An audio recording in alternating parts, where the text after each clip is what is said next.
Então, boa noite, buenas noches, não? Bem, o Mussuk Note, ele nasceu em 1988, é um fotógrafo e editor nascido na cidade do México e naturalizado peruano. Seu trabalho combina fotografia, documental e artística para explorar questões sociais, incluindo a memória e a degradação ambiental. Mussuk colabora frequentemente com comunidades e culturas das regiões andina e amazônica. Ele é formado em fotografia profissional, com especialização em fotografia contemporânea. Seu trabalho foi reconhecido em numerosas competições. A gente levaria um bom tempo aqui se eu fosse elencar todas as exposições e prêmios que o Mussuk recebeu e das quais participou, né? Então, resumindo em algumas, ele recebeu bolsas e subsídios, né, como o Fundo de Emergência da Fundação Magnum, em 2017, a Bolsa Elliott Erwitt HC7, 2017, a Bolsa Vital Impacts, 2022, a Bolsa da Fundação Berta, 2022 também, e atualmente é finalista do Prêmio Revelação no Rencontre d'Arles, deste ano, em 2025. Também é um explorador da National Geographic. Mussuk publicou 8 livros, dentre eles La Velocidad de la Deriva, Sombra de Isla, La Resistencia del Silencio, Geographies of Water e Las Pertenencias del Aire, que foi lançado aqui, né, no Foto em Pauta, no Festival de Fotografia. E é fundador e diretor da Kawai Ediciones, uma editora independente de narrativas visuais de autores latino-americanos. Vale destacar que anteontem, como o Eugênio mencionou, no dia 27 de março, a World Press Photo premiou o Mussuk Note na categoria Stories, o seu trabalho, que registra a seca na região amazônica. E por isso eu peço uma salva de palmas para o nosso convidado.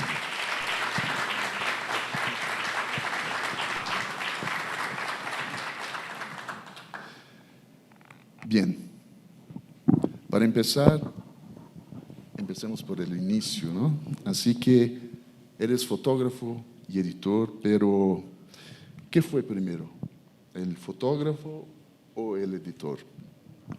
Bueno, primeiro, muito obrigado pelo convite a Eugênio.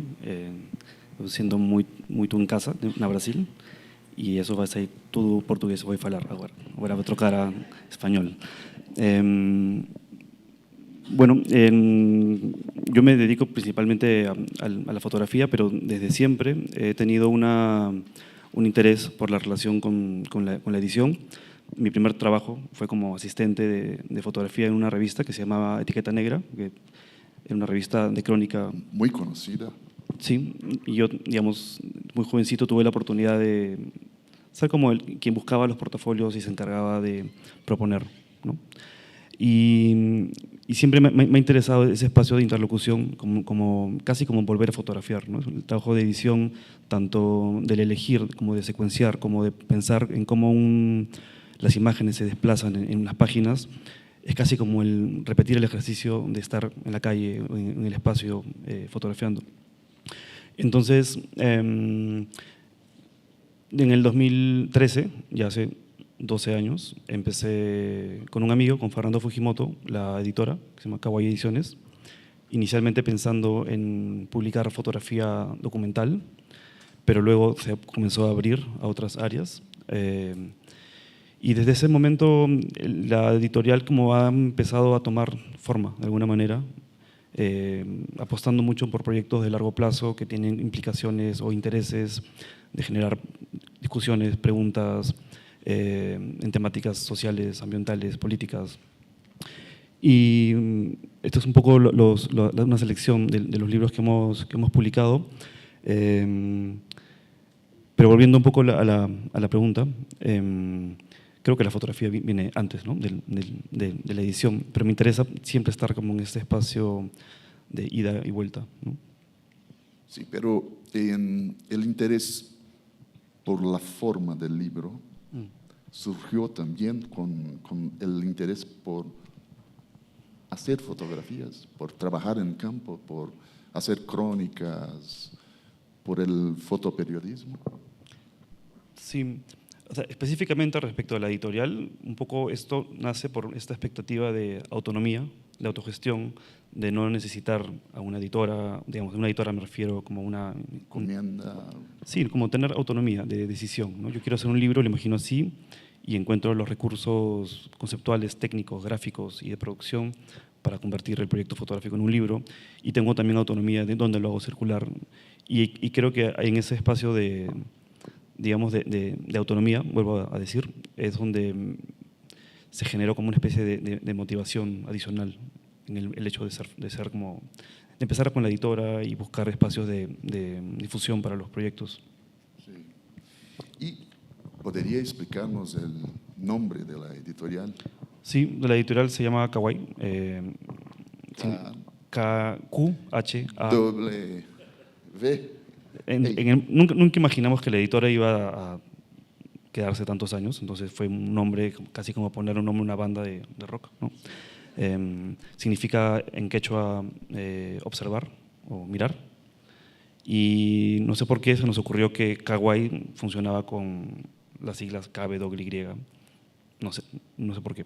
Imaginamos que tenía que haber como una especie de, como de logo que refiera a las letras, y también hay como una cuestión autobiográfica quizás, porque mi nombre es Musuk, y Musuk en quechua en realidad es Mosoj, que termina con una Q.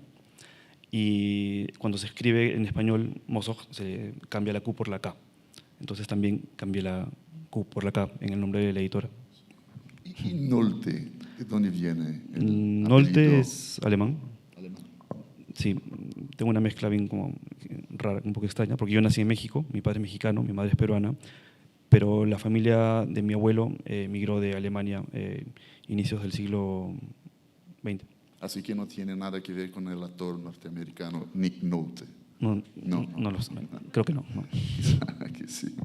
Bueno, y bem, en un festival como este es fácil ver que la fotografía, a pesar de producirse individualmente, es una práctica comunitaria. En el campo de la literatura, que es mi área, ¿no? Cada vez está más claro que la creación tiene lugar en colectivos, ya sea en talleres de escritura o entre grupos marcados por algo en común, ¿no? El género, la investigación o la afinidad. ¿Ha sido importante para su carrera el apoyo mutuo entre colegas? Sí, o sea, imprescindible, ¿no? Es como lo que atraviesa mi práctica son estos encuentros de amistad, ¿no? Digamos, la fotografía tiene sentido solamente por ello, para mí. Y justamente con la editorial, con los libros que estoy mostrando, la editora ahora en la práctica funciona más como una cooperativa, dado que con quien publicamos un libro de alguna manera forma parte también de la editorial, porque tiene que tener un rol activo en las ferias que vamos de fotolibros, pero también en estos procesos de decisiones editoriales, ¿no? Hay como un acompañamiento creativo de los colegas, de con quien diseñamos los libros, y finalmente también, digamos, por ejemplo, la decisión de ir a las ferias no tiene como un propósito comercial de lucro, porque está muy claro que eso no va a ser posible. Entonces, en la medida en que podemos ir a las ferias como entre más amigos y darnos una mano y ayudarnos y divertirnos juntos, hace sentido que los libros, digamos, acompañen este proceso y sean como una especie el fin mayor, digamos, que el libro se difunda, pero el hecho de todo este esfuerzo que implica viajar tiene mucho que ver con esta colectividad, la amistad, ¿no? Y en el principio de tu trabajo como fotógrafo, la discusión entre colegas ha sido importante también, como… Sí, definitivamente sí, y también como en la discusión, más que discusión, el diálogo con gente que uno admira, que viene de otras disciplinas, que dan como una perspectiva mucho más amplia y más más compleja e interesante, estando, digamos, ajenos al ecosistema de la fotografía. Por ejemplo, con Mario Montalbetti, que alguna vez fue profesor y con quien, por más que no haya un diálogo de conversación así, sus libros siempre han sido como detonantes para mí, para hacerme preguntas, para aproximarme a la realidad, al presente, desde otro lugar. Mario Montalbetti es un poeta peruano, un poeta y lingüista, creo que de los más importantes en la actualidad de Latinoamérica, y todavía no traducido en Brasil, que es una lástima. Muy bien, pero ¿cómo se subsidian los libros? ¿Cómo se crían los subsidios? Porque los fotógrafos, los colegas son de varios países, ¿no? México, de Perú. Sí, o sea, la editora está enfocada en fotografía latinoamericana y esa es como un poco la apuesta también por generar un espacio de difusión y de acompañamiento, ¿no? a ciertas carreras que tienen también mucho que ver con mi generación, gente que tiene un poco mi edad y con quien tengo un vínculo de amistad, ¿no? y también de un propósito en común. Y los libros, cada libro tiene su propia manera de existir, su propia manera de financiarse. Eso siempre es muy como interesante pensarlo porque un poco la apuesta de hacer un libro es como hacerlo posible y eso a veces implica tomar decisiones editoriales no convencionales o no esperadas. Siempre está esta idea del libro, ¿no? Como una representación del ego de uno y uno quiere tener un libro, muchas páginas, tapa dura, grande y finalmente eso es una imposibilidad económica y el libro tarda muchos años en hacerse. Entonces, siempre esa situación, volviendo un poco a nuestra realidad, a nuestra posibilidad de producción, a aceptar los errores editoriales también de producción, han terminado de moldear y darle sentido a la editora, ¿no? Entonces, algunos libros se financian con bolsas de algunos países que las tienen, otros libros son autofinanciados.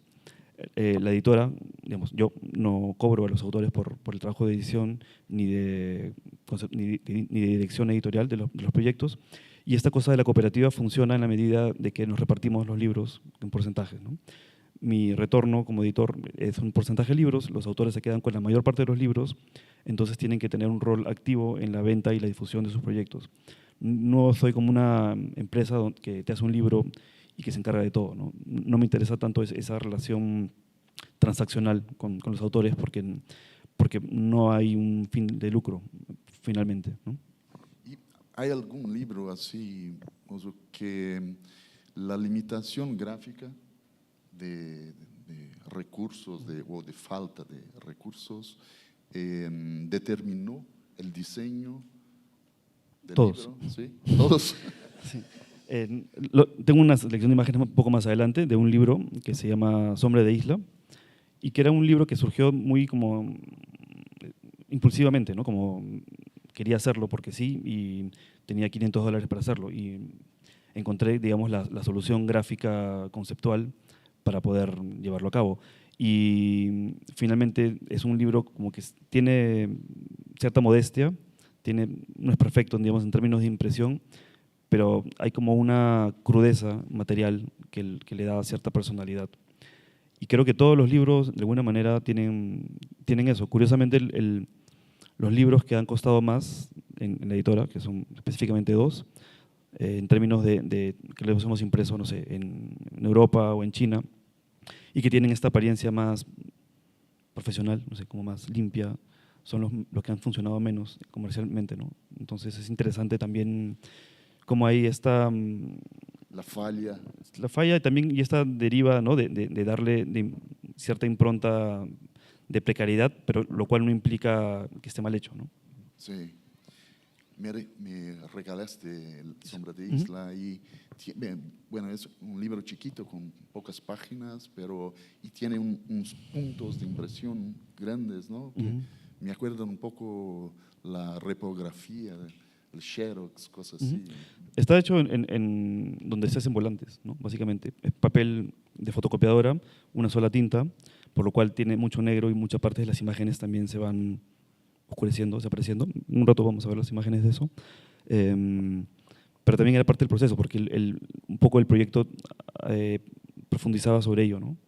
Era esta búsqueda de la imagen deteriorada, ¿no? Como sucia.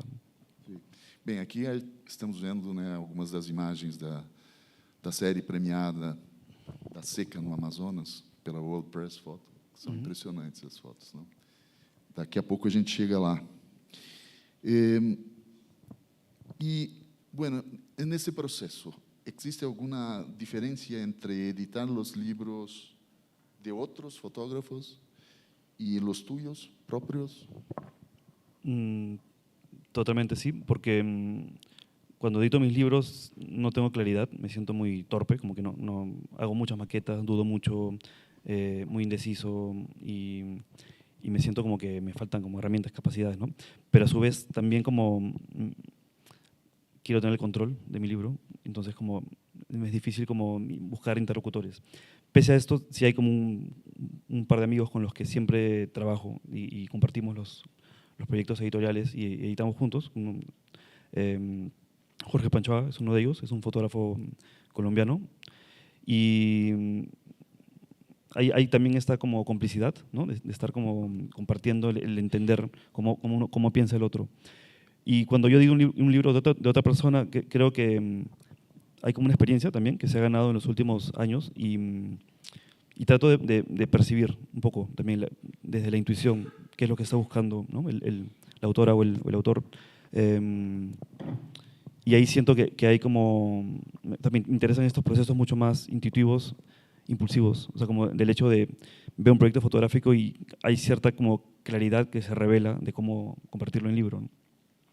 Y es luego cuando ya hay un concepto que viene quien diseña y, digamos, retoma esas ideas y las convierte en un proyecto editorial, ¿no?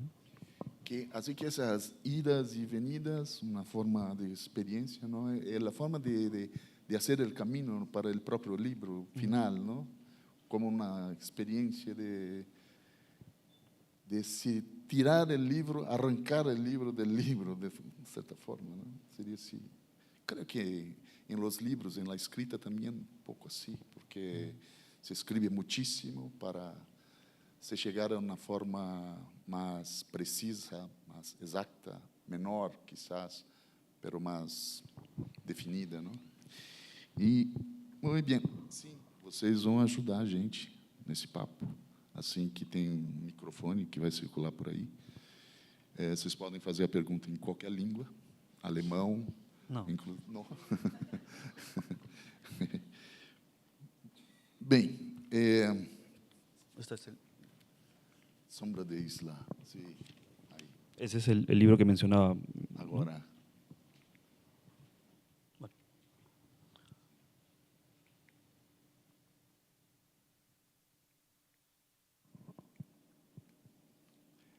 Como así que mirando Sombra de Isla de nuevo, me parece que tus libros, los que conozco, tienen siempre una especie de forma narrativa, porque hay un juego entre las imágenes.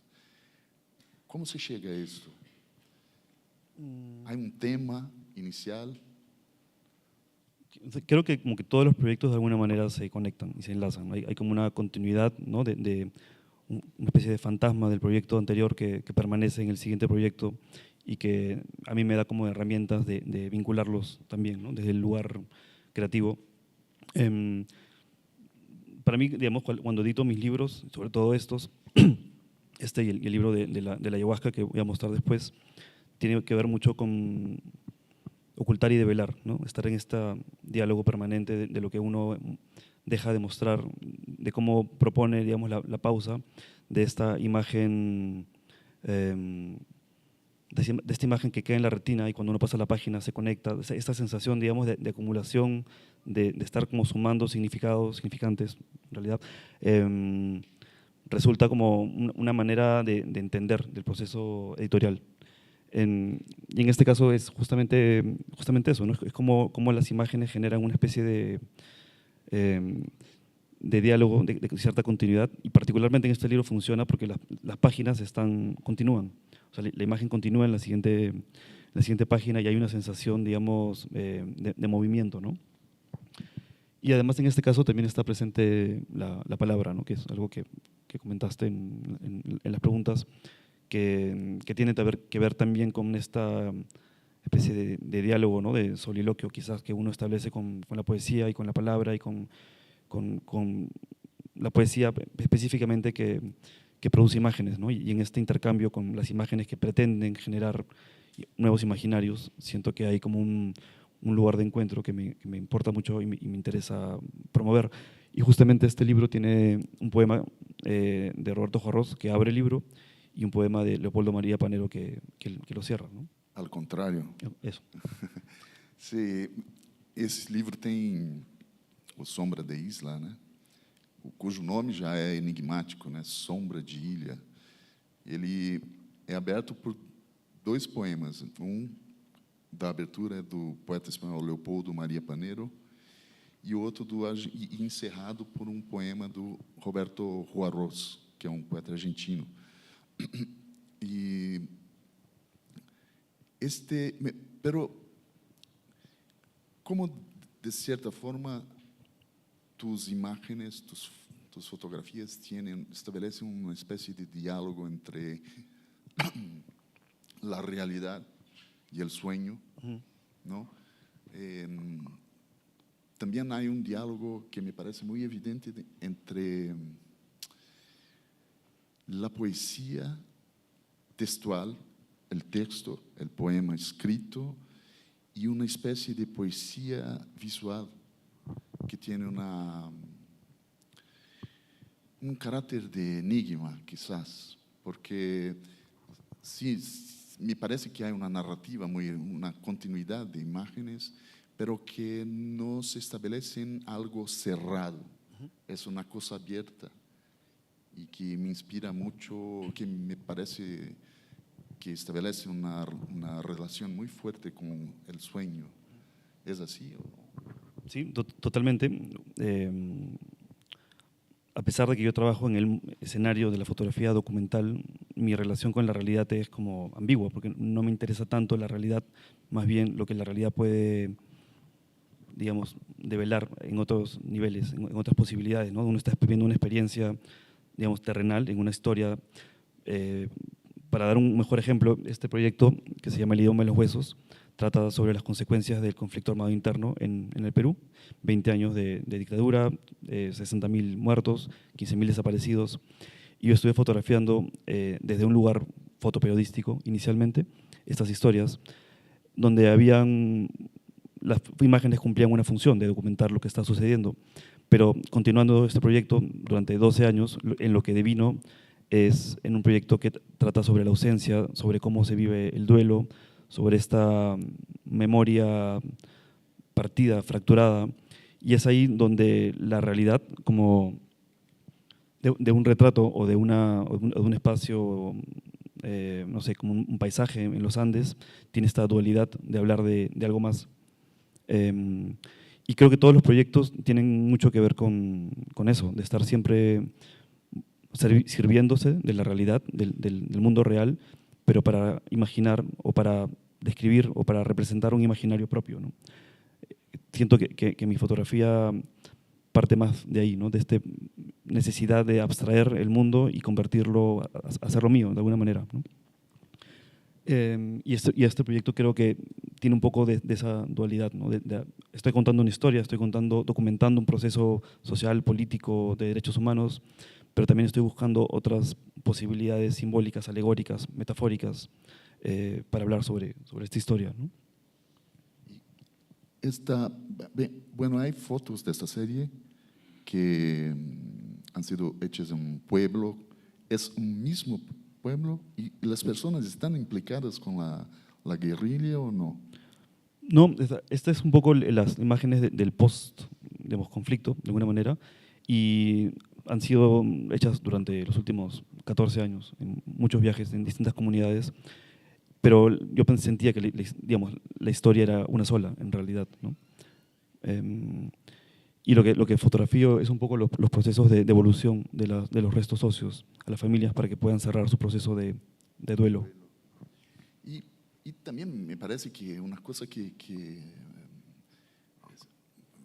es muy evidente, así, una especie de contraste entre el papel que tu trabajo artístico en Kawai, los libros independientes, y tu trabajo de los libros en específico, con tu trabajo como fotoperiodista.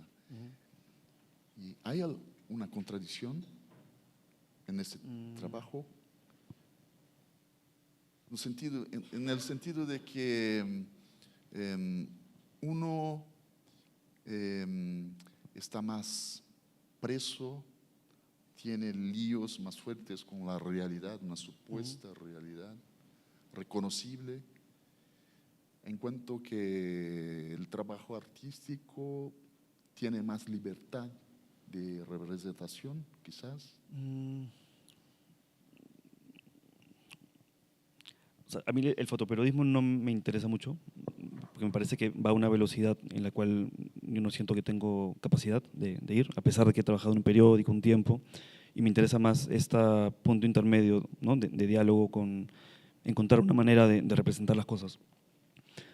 Pero sí siento, a veces hay como dilemas éticos, ¿no? de estar yendo demasiado lejos o estar como instrumentalizando una tragedia desde un lugar muy estético, ¿no? Y ahí hay como una contradicción que siempre es como problemática, que uno nunca logra del todo desvincularse, digamos, de no sentirse responsable, pero a su vez, justamente en esta deriva infinita de imágenes, para mí hace mucho más sentido alguien que te propone una manera de ver el mundo que alguien que está tomando fotos de una manera automática. E, bem, deixa eu ver aqui onde eu estou. A gente foi improvisando. Bueno, en ese sentido, como dijo hace poco, anteayer su registro de la sequía en el Amazonas fue premiado por World Press Photo en la categoría de historias. El jurado, aquí son palabras del jurado, do júri, consideró que este proyecto era esencial para ser reconocido, ya que documenta una sequía sin precedentes en la Amazonia y su profundo impacto en las comunidades vinculadas a los ciclos naturales. Este trabajo ilustra poderosamente las consecuencias del cambio climático, paisajes transformados, medios de vida dañados y la urgente necesidad de adaptarse. El sorprendente contraste de escenas desérticas y áridas en la mayor selva tropical del mundo hace asombrosamente visible la ausencia de agua. El fotógrafo capta la escala del cambio medioambiental al tiempo que se centra en la experiencia humana, ofreciendo una convincente narración visual de una realidad que cambia rápidamente. Es un trabajo impresionante, vimos algunas imágenes agora há pouco, y su capacidad para registrar lo mínimo, la vida cotidiana de la gente, y lo macroscópico, la destrucción del paisaje, es extraordinaria. ¿Podría hablarnos un poco de esa experiencia, de lo que hizo en términos técnicos para lograr este resultado? Porque os fotógrafos quase sempre falam, nós somos impactados pelas imagens que vemos, não? Uma imagem definitiva, quando enquadrada, impressa, divulgada, veiculada, ela tem algo de definitivo. Mas a gente sempre se esquece dos processos que levaram o fotógrafo a chegar àquela imagem. Assim que queria que Mussuk falasse um pouco del trabajo, del viaje, de la experiencia, de los caminos, de lo que miraste, de las personas que conociste y de esa diferencia entre el micro, las personas, la gente, y el macro, el panorama, el paisaje. Sí, bueno, voy a mostrar unas imágenes un poquito más adelante después, Perfecto. pero este proyecto breve sobre las sequías continúa un proyecto más amplio que se llama Geografías del Agua, que es un proyecto que vengo haciendo hace 5 años, principalmente en territorio peruano, donde hay como una aproximación de lo que la geografía puede decir respecto a las problemáticas de cada región. Y un poco mi apuesta fue como desarrollar proyectos en distintos pisos altitudinales, como al nivel del mar, en la Amazonia, en los Andes y en el altiplano. Y este proyecto luego comenzó a sumar historias, sumar capas, y estuve fotografiando las sequías en el lago Titicaca. Estuve fotografiando también, digamos, las sequías inicialmente en la ciudad de Iquitos, que es la principal ciudad amazónica, y después fui a Manaus a continuar con el proyecto. Y era muy extraña la sensación de estar en ese lugar, de estar como en el corazón de la Amazonia y sentirse desorientado, ¿no? Sentir que estabas en el mar, frente a un mar, porque el lugar donde estaba, en Manacapurú, pasa el río Solimoes, había bajado tanto que se había retirado casi 2 kilómetros de la comunidad de Vila de Pesquero. Y de pronto yo perdía la noción de estar en la Amazonia y sentía que estaba pisando el fondo de un río, lo cual metafóricamente hay una cierta belleza, ¿no? en esa noción de poder ver, tocar lo que siempre está oculto. Pero además también está estas implicancias sociales de lo que implica que un río se seque a nivel como humano, ¿no? Entonces, un poco la búsqueda con este proyecto es contrastar lo que la geografía a una escala amplia puede mostrar, estas imágenes hechas con dron, donde uno puede ver, ¿no? el impacto y las dimensiones, digamos, de las secas, también como síntomas, digamos, de la crisis climática que estamos viviendo, como una fractura del territorio, como heridas, como cicatrices, y cómo eso se conecta también con quizás un retrato de alguien que tiene un cuerpo que asemeja también, ¿no? Como un territorio. Estas nociones de la geografía humana que han comenzado a aparecer, ¿no? en la academia hace unos años parecen sumamente interesantes, ¿no? Como el cuerpo como una extensión del territorio. ¿Y conocí esta región anteriormente a la sequía? Sí, había estado en Manaus antes. Yo trabajo mucho en la Amazonia. De hecho, mi madre es antropóloga y desde muy niños viajamos con mi hermano con ella, ¿no? Acompañándola en su trabajo. Entonces ha habido una proximidad, digamos, muy desde siempre. Y después, por cuenta propia, he vuelto mucho a la Amazonía a trabajar por una, quizás como atracción, no sé, como pero también por un interés, ¿no? Y una sensación de cierta totalidad cuando uno está en esos espacios, ¿no? Es raro, no sé, hay territorios donde uno conecta y unos donde lo repelen, ¿no? En los Andes me siento ansioso siempre, como que me siento raro, pero cuando estoy en la Amazonia, en un río, como que hay cierta tranquilidad y paz, a pesar de las problemáticas, de las tragedias, los problemas, digamos, de violencia, ¿no? que hay. No quiero romantizarlo del todo, pero digamos, hablando solamente del imaginario que uno atesora de un espacio, es la Amazonia donde siento que hay como una plenitud, ¿no? Y que este proyecto tiene que ver con eso, ¿no? Y de manera que tu interés por los pueblos originarios, los pueblos amerindios, viene de tu madre, del trabajo de tu madre.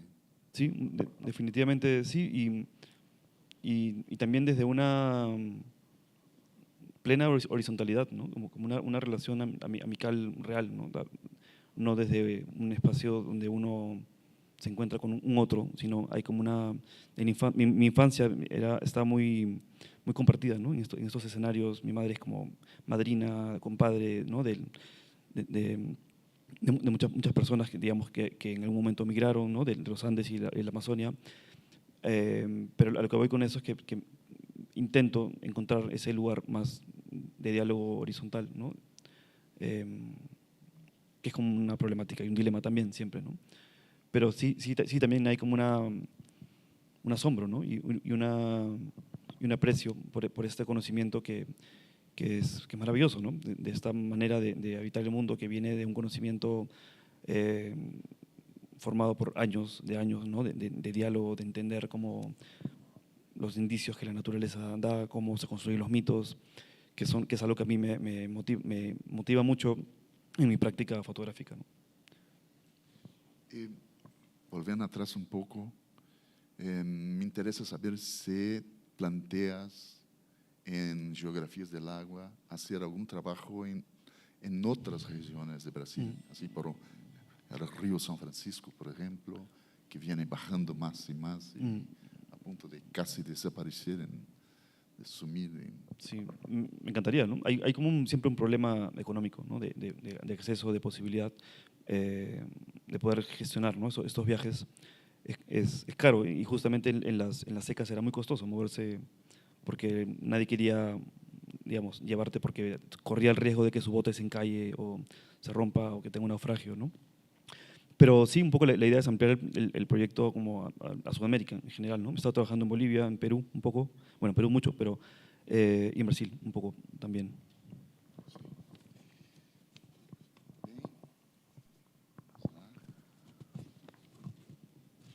Ese es el río N, que está en el centro de la región amazónica en Perú. Ese de geografías del agua, ¿no? No, este es de las pertenencias del aire. Del Pertenencias proyecto. del aire. Sí.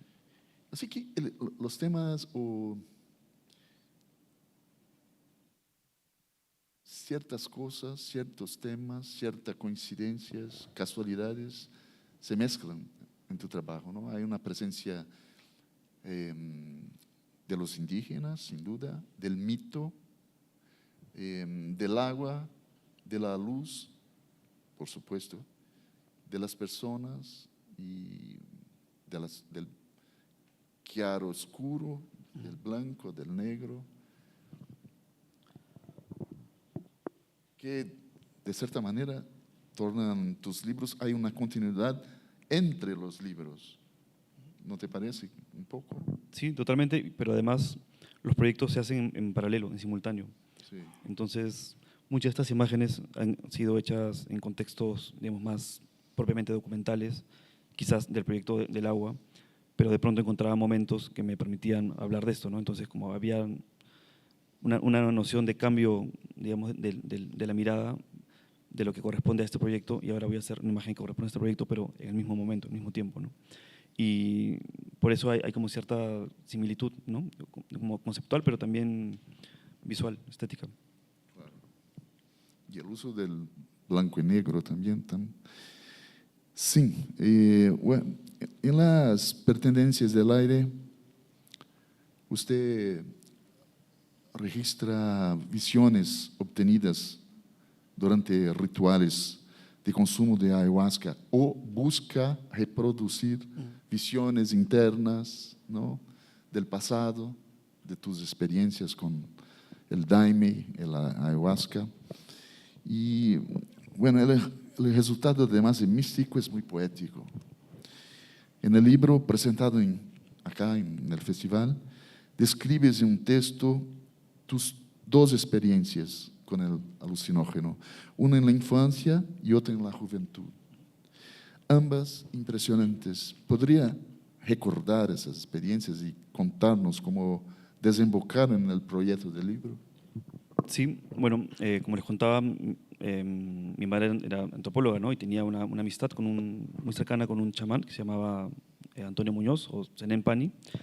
Y yo tuve una experiencia cuando tenía 5 años. Mi madre todos los fines de semana tomaba ayahuasca con un grupo de amigos en la casa, un poco con una expectativa de entender, un poco aprender también, obviamente. Y en una de esas noches me desperté y bajé a la sala donde estaban tomando y Antonio, con el consentimiento de mi madre, le dijo: doctora, ¿le damos un poquito? Y dijo: sí. Y me dio un poquito. ¿Cuántos años tenía? 5. 5. Pero fue como algo muy controlado, o sea, suena como una locura, pero para mí eso generó una memoria muy, muy viva, a pesar de la edad que tenía, y muy hermosa. Era esta experiencia del engrandecer el imaginario infantil, porque de pronto mi casa no era mi casa ya, sino era una selva, los amigos de mi madre eran animales que danzaban, recuerdo que veía máscaras que aparecían, desaparecían, pero yo no estaba, digamos, no diferenciaba, digamos, que estaba en una experiencia de ese tipo, simplemente era lo que estaba sucediendo y probablemente después me quedé a dormir con mi madre y soñé seguramente y no logré diferenciar, ¿no?, la experiencia. Y después, 15 años, después, cuando tenía 20, ya haciendo un viaje como fotógrafo en una comunidad. Fue un viaje como muy loco, porque era muy lejos, ¿no? Había que viajar, bueno, en avión, después en auto, después había que navegar 3 días para llegar a una comunidad donde el propósito del viaje era totalmente ajeno a esto, ¿no? Era documentar en una escuela de educación intercultural el uso de la yupana, que es el abaco andino. O sea, no tenía nada que ver. Pero eso sucedía en un pueblo, el pueblo Shawi, que son conocidos por tener los chamanes más poderosos en la Amazonia. Y hay cierta como misticismo alrededor del poder que tienen los chamanes Shawi.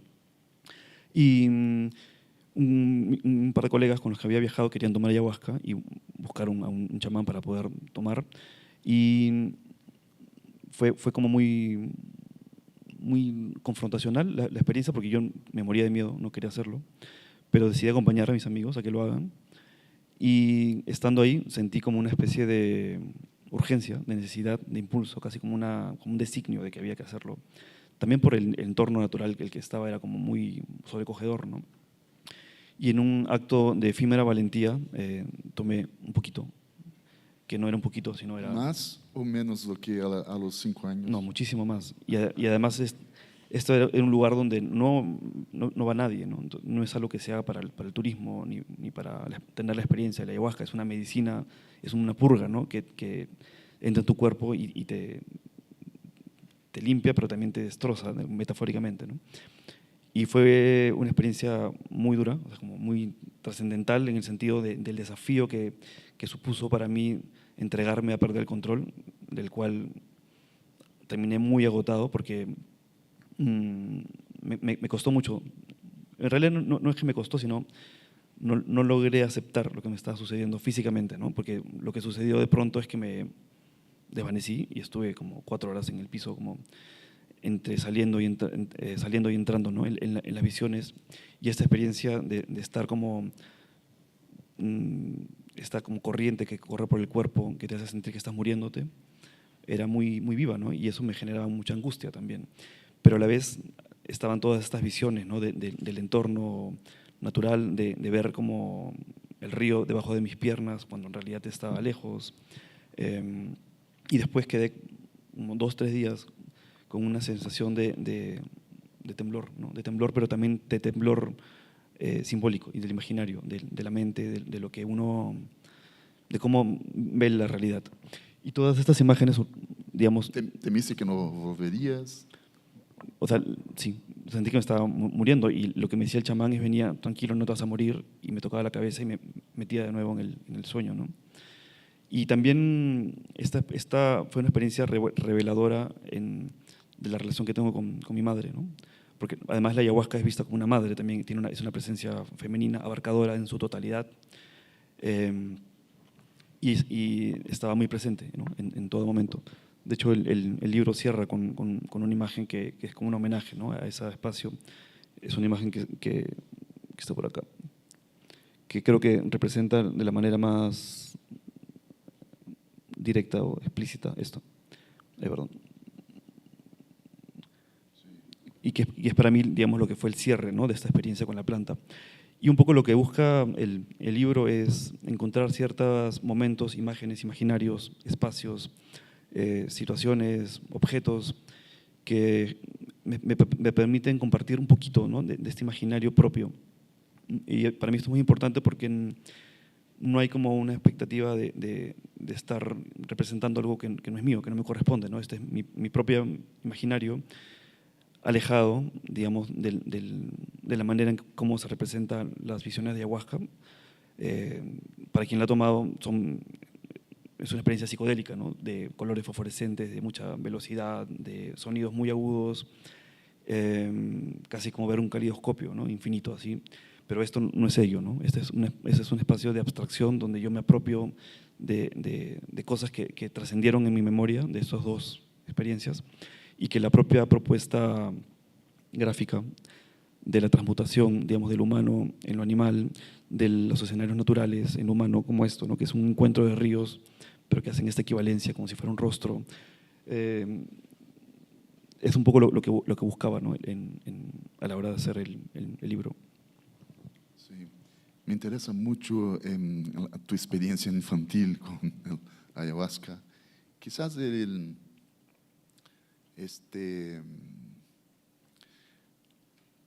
cierta tranquilidad, ¿no?, que sentiste, tenía que ver porque quizás la imaginación infantil es un poco mística y maravillosa, así como la experiencia del ayahuasca. No sé, tal vez sí. Ahí en las pertenencias del aire tenemos también un fragmento de las 3 mitades de Hino Mocho, del poeta César Calvo Soriano. Bem, o livro, Os Pertences do Ar, né? Ele abre com esse... é difícil determinar onde é o começo e o final do livro, porque as imagens e incluindo os textos, eles não têm uma ordem de disposição. Podem estar de cabeça para baixo, de cabeça para cima, assim que há uma mistura que procura, de alguma maneira, talvez reproduzir a experiência vívida, né, que Mussuk teve. Mas, de um lado, numa extremidade do livro, nós temos esse depoimento que o Mussuk fez a caridade aqui, a gentileza de reproduzir para a gente, e também há esse fragmento do texto do César Calvo, e que é muito interessante porque no fragmento o narrador adopta o ponto de vista de vários animais salvajes, recordando a teoria do perspectivismo ameríndio do antropólogo brasileiro Eduardo Viveiros de Castro, que conhece o trabalho de Viveiros de Castro, que é uma ideia, o perspectivismo é uma ideia que sintetiza a visão indígena sobre as relações entre humanos e não humanos, em la que a humanidade é uma condição comum a todos os seres. Cada espécie tem um ponto de vista único e a forma manifiesta de cada espécie é um envoltório que esconde uma forma humana interna. As roupas de animais que vistem os xamanes são instrumentos para mover-se por el cosmos. Aunque indirectamente tu livro oferece imágenes para esta teoria, e me interessa saber que papel juegan os textos em tus livros, ¿no?, en los que, además de los textos citados en las pertenencias del aire, aparecen, como mencioné antes, aparecen fragmentos de Leopoldo María Panero y Roberto Juarós, entre otros. La poesía alimenta las narraciones de tus libros. Sí, totalmente, ¿no? Hay como un entendimiento, digamos, del uso del lenguaje y de la palabra vinculado a las imágenes. Siempre hay como una especie de tensión, ¿no?, de tensión de jerarquías, de qué cosa está representando a qué, ¿no? Si una frase puede ponerse por encima de una imagen y terminar como direccionando, ¿no?, su potencial narrativo y expresivo, o si es más bien una imagen que es tan poderosa que se come al lenguaje. Y me interesa un poco ese espacio de diálogo y de tensión. Y siempre hay como una idea de que los textos en los libros deben tener como una función de complejizar el potencial del discurso, ¿no? Y no buscar textos que expliquen las cosas o que te hagan entender o que te hagan ver las imágenes de un lugar específico. Y es ahí justamente donde la poesía cumple una función única. No toda la poesía, pero la buena poesía. Bueno, no sé qué es la buena poesía. Sí, bueno, sí. O sea, la poesía que justamente es como impenetrable, ¿no?, de alguna manera. Pero a la vez te genera estas imágenes o esta incomodidad de no comprender lo que se está diciendo, pero a la vez la propia música, sonoridad, ¿no?, que tiene la palabra termina siendo como una extensión de las imágenes, ¿no? Me interesan mucho también los textos como imagen. De hecho, en el libro, en las pertenencias del aire, el testimonio que escribí está dispuesto con una forma como de un remolino Y es como esta analogía, ¿no?, de una imagen que abre el libro, de la sensación que yo tuve cuando perdí, digamos, la noción, digamos, del control de mi cuerpo. Y entonces ese texto está dispuesto como si fuera un remolino para hacer esa equivalencia. Esse texto passou agora há pouco, né? Ele tem quase a forma de um poeta concreto, um poema concreto.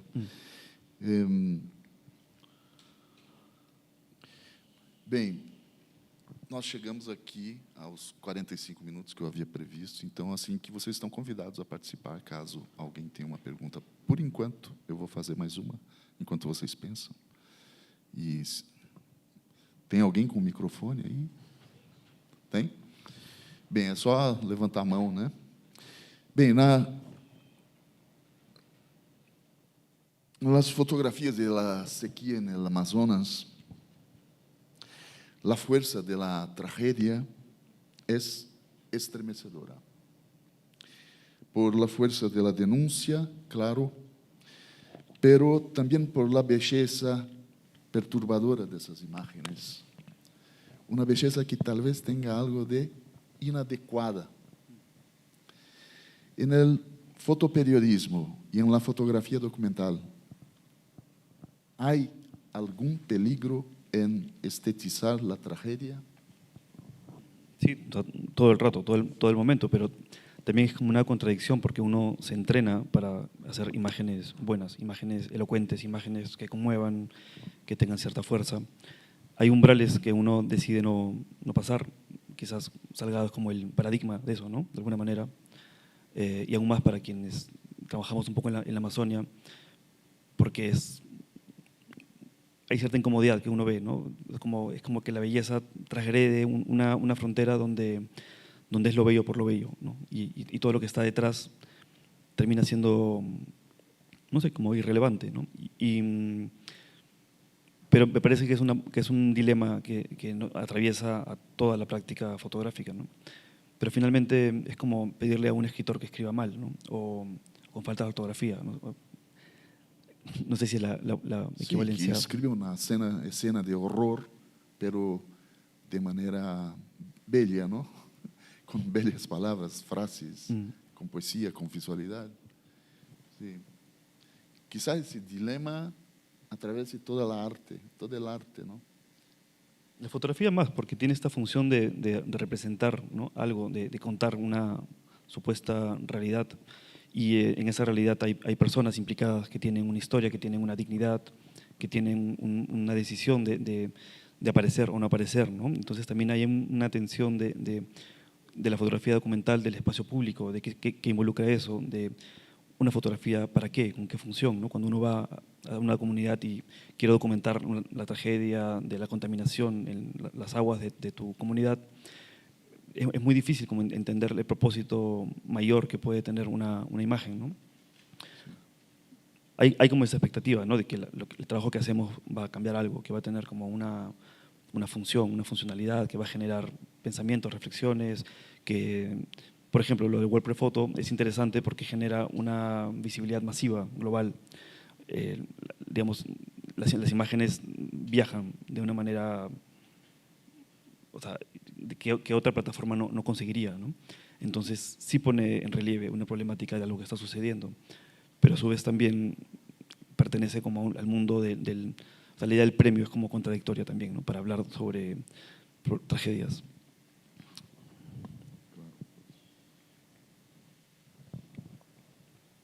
Bem, há um ensaio del poeta e linguista mencionado peruano Mario Montalbetti, a que nos gusta a los dos, que nos gusta, con quien usted tomó clases con Montalbetti en la máster de fotografía, ¿no?, Católica, sí, de Lima, ¿no? En el Centro de la Imagen, en Perú, sí. Ah, sí.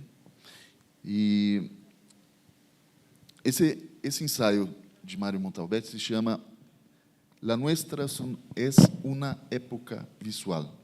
Nossa época é uma época visual, que é uma frase do Ernest Gombrich, não é?, o pensador britânico, austríaco britânico, historiador da arte, um dos mais importantes do século XX.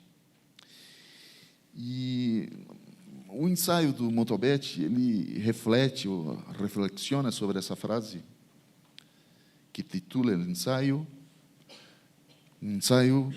uma frase pronunciada nos anos 70, não, por Gombrich.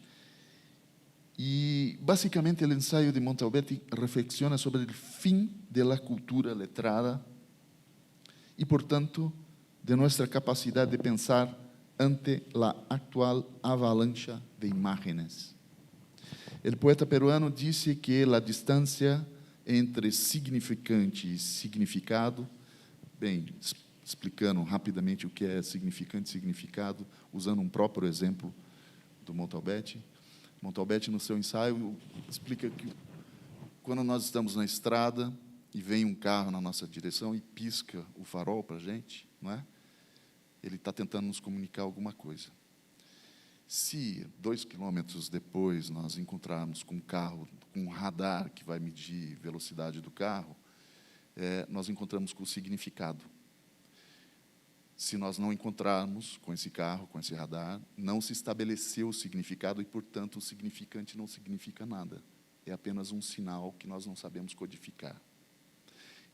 Pois bem, a relação entre significante e significado ela só pode acontecer se houver pensamento entre o significante e o significado. Ou seja, se houver essa conclusão e, portanto, mais principalmente, se houver um espaço entre o significante e o significado. Ou seja, eu preciso pensar entre um passo e outro para chegar a algo, simbolicamente, né? Desculpem a aula, perdão pelo intervalo, mas essas coisas semióticas às vezes exigem. Bueno, então, o poeta diz que a distância entre o significante e o significado é onde tiene lugar o pensamento. E esse pensamento é textual, no imagético, no hecho de imágenes.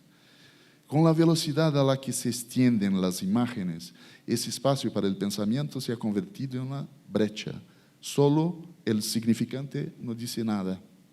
E nunca se chega ao significado. Bueno, uma pergunta e um problema também. Está de acordo com a visão tanto catastrofista de seu antigo maestro? E que pode fazer a fotografia para invertir esta situação? A gente sabe, a gente é bombardeado o dia inteiro, desde a hora que acorda. Nos sonhos somos bombardeados por imagens, quando sonhamos. Acordamos e somos bombardeados por imagens o dia todo. Mas a fotografia faz parte desta avalanche ou não? E, se não, o que pode fazer a fotografia para combater este estado de cosas, não? No lo sé, no lo tengo muy claro, pero creo que hay como siempre un intento, ¿no? y una ansiedad por ejemplo, en la experiencia de fotografiar una situación, hay como una ansiedad, ¿no? Propia del acto de fotografiar, de registrar algo que es efímero, que está pasando. Y ahí hay como una reflexión interesante sobre la velocidad, de cómo vivimos en un mundo más veloz, pese a que nuestra herramienta nos permite técnicamente, digamos, atrapar con mucha velocidad el espacio de reflexión, ¿no? de este momento intuitivo donde uno termina haciendo clic para registrar que, un poco lo que habla Montalbetti es que es un proceso automático y reflexivo. Simplemente es que como esta ansiedad, esta aproximación voraz de generar imágenes sin sentido para nada, ¿no?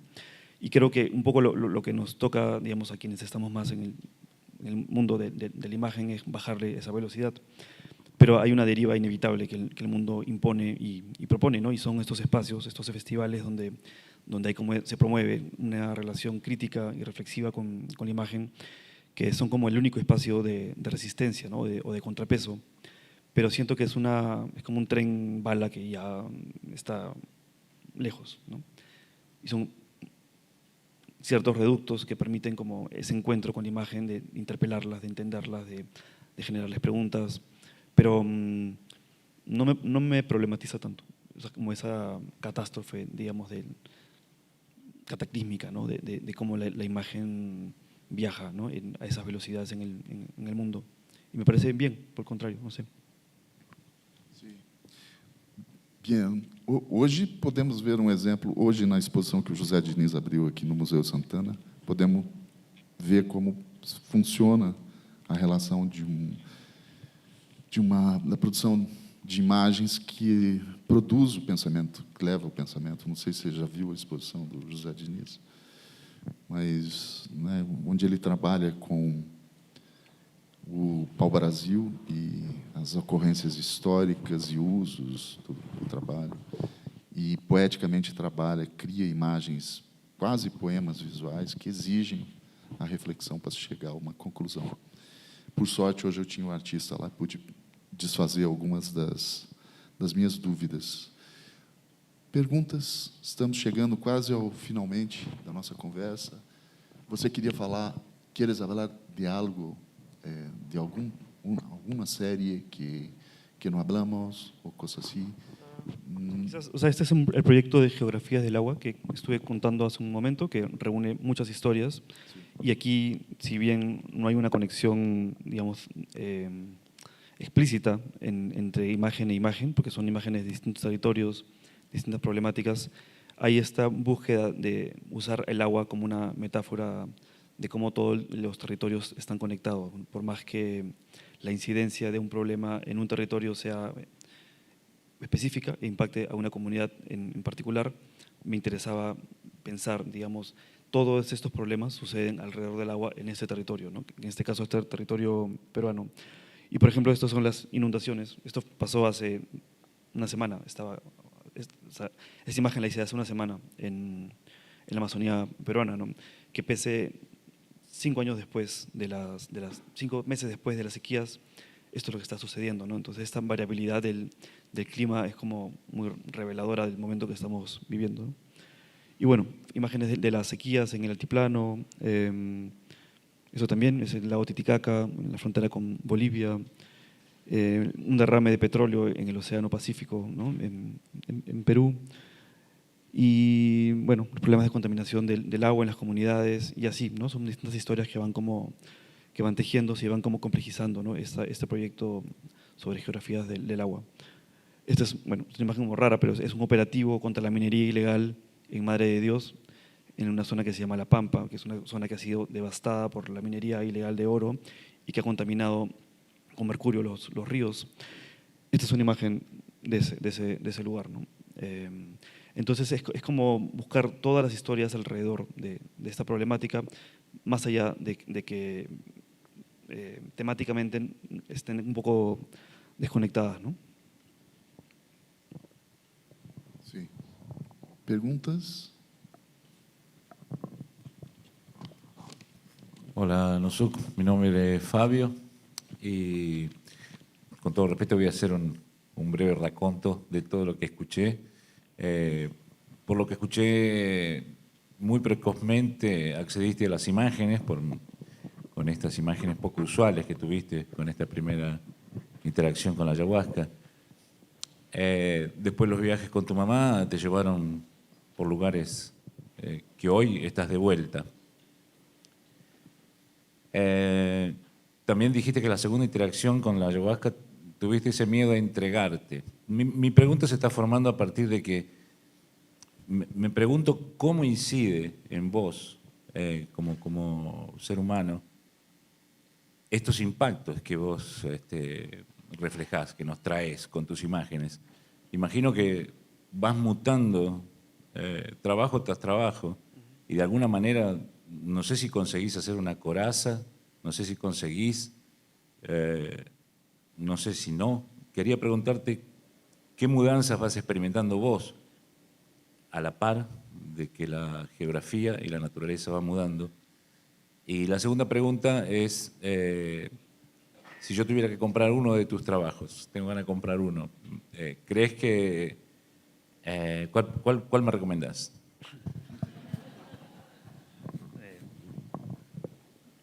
No sé, sobre la primera pregunta, digamos, por más que… o sea, definitivamente sí, ¿no? Siempre la cámara es como una especie de barrera, ¿no? No para no sentir, sino para entender la función que uno tiene en ese espacio, ¿no? Hay una labor. y eso inevitablemente te abstrae un poco de estar como plenamente consciente de lo que estás fotografiando, ¿no? Me refiero a situaciones trágicas o violentas, ¿no?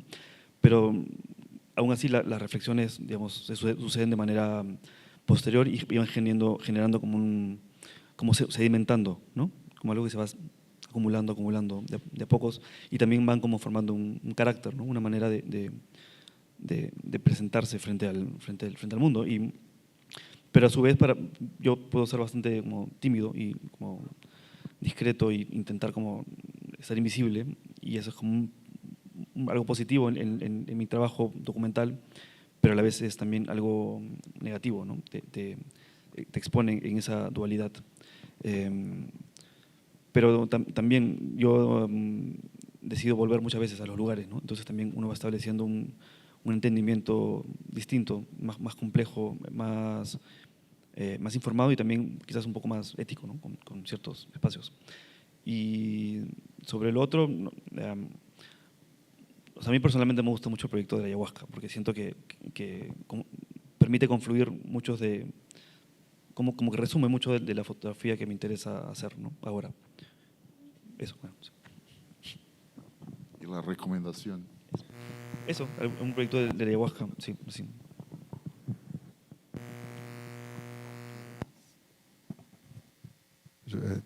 Minha vez já. Buenas noches. Me gostou muito seu trabalho. Gostaria que hablasse um pouco de la influência da antropologia na mirada de seu trabalho, como las abordagens que hace sobre os territórios, os pueblos. Claro, viene de tu madre, como Pablo. Poderias hablar más un poco sobre o cómo ves la antropología en su trabajo, ainda que no sea antropología, ¿no? Sí, propiamente. Sí. Gracias. Sí. No, bueno, mi madre es antropóloga, pero trabaja mucho con artesanía, con arte popular, y es, o sea, para mí es muy próxima esa experiencia, digamos, de la producción de lo que alguien con su conocimiento, con la herencia, produce con sus manos, ¿no? Y toda mi infancia ha estado como muy alrededor de eso, ¿no? Es la experiencia específica, ¿no? de la labor de mi madre que me ha formado y me ha dado como esa noción, digamos, de una perspectiva antropológica, pero desde ese espacio, ¿no? No es tanto la antropología aplicada, ¿no? Sí, no sé si respondí un poco. ¿Sí? ¿Sí? ¿No?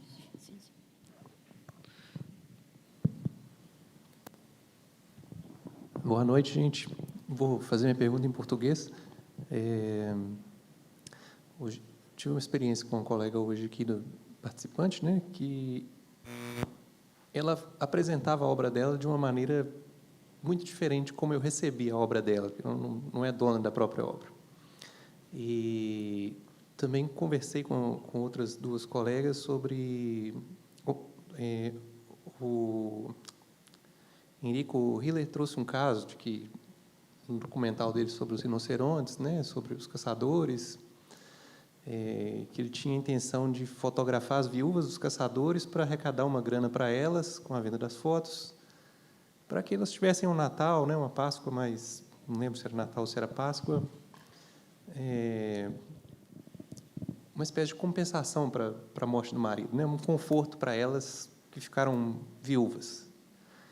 E já tinha mandado a foto para publicação, não tinha sido publicada ainda. Ele recebeu uma ameaça, né, de que se a foto fosse publicada, elas seriam assassinadas, né? E aí cancelou a publicação dessa foto. E ele trouxe uma questão do fotojornalismo, né, do alcance da foto, né, do poder que a foto tem, assim, que isso escapa à mão de quem captura e de quem divulga, né? Como isso. Você já teve algum arrependimento assim no seu trabalho fotojornalístico de evitar uma publicação, de ter feito alguma coisa que se arrependeu? Acho que essa questão ética é muito cara assim para o fotojornalismo, né? Eu queria que você tivesse assim uma inquietação, um arrependimento, uma coisa que você desistiu de fazer. Talvez você pudesse compartilhar com a gente. No tengo como una historia específica que pueda compartir, pero sí hay como... Yo trabajo como editor también. O sea, por ejemplo, hace poco me encargo de curar las redes de un proyecto que se llama Beast Projects, que es como una plataforma de fotografía latinoamericana, y edito muchos proyectos, recibo muchas como colaboraciones, y hay como una autocensura también que uno hace, pero que en este caso, por ejemplo, está mediada con cómo funciona el ecosistema de las redes sociales, ¿no? Donde si publicas un pezón o un desnudo o a un hombre relativamente, no sé, mostrando demasiada piel, o una mujer, o inclusive, ¿no?, todos estos espacios de autorrepresentación, hay como un entendimiento del moldeable, flexible quizás, ¿no?, de la ética, pero también como se problematiza mucho en el presente, ¿no?, en el momento en que estamos, donde hay como una constante relación, ¿cómo llamarla?, conflictiva con qué se muestra, qué no se muestra, quién tiene derecho, quién no, qué plataforma tiene legitimidad y quién no, si el fotógrafo o la fotógrafa hace el proyecto tiene derecho o no tiene derecho, si es un proyecto que aborda problemáticas de mujeres, deben ser de mujeres o no. Y me parece que es una discusión como que da vueltas, ¿no?, está ahí. Aún así, pienso mucho en que es interesante e importante la diversidad de miradas, pese a que ha habido ciertamente como una hegemonía, digamos, de un espacio de representatividad, ¿no?, de masculina, blanca, en fin. Pero no me parece que es bueno tampoco cortar eso de plano, me parece que debe coexistir y problematizarse, ¿no? Pero no tengo ninguna historia específica, digamos, que yo me he arrepentido de haber publicado algo, ¿no? Pero quizás sí quizás más de no haber publicado ciertas cosas, porque tengan como una, no sé, por ejemplo, el proyecto de los desaparecidos, ¿no? Publicar el rostro de una persona llorando muchísimo, ¿no? Es como presentar a una persona en un espacio de vulnerabilidad muy, muy sensible, pero a su vez es necesario para poder contar esa historia, ¿no? Y creo que lo único que permite tener cierto derecho a ello es como un compromiso, digamos, circular, ¿no?, de volver a los lugares con los proyectos, con las historias. Y ahí la editorial cumple una función importante, porque los libros siempre tienen un espacio de retorno y de interlocución y de ser devueltos, ¿no?, de compartidos. Podría hablar de muchas situaciones, pero bueno, ahorita no hay mucho tiempo para ello. Escenas de violencia, ¿no?, de asesinados, cosas así. Sí. ¿Alguien más?